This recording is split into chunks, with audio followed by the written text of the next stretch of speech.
God so loved the world that he gave his one and only Son, whoever who believes in him shall never perish but have eternal life.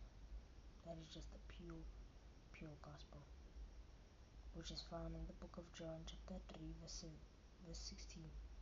Spread the message. You don't know who you might help. I tried. Jesus loves you, and I love you too.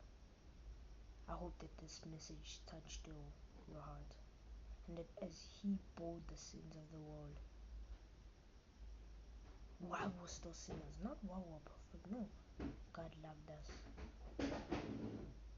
as much as he loved his perfect Son. As messy, as sinful as we are, God loved us.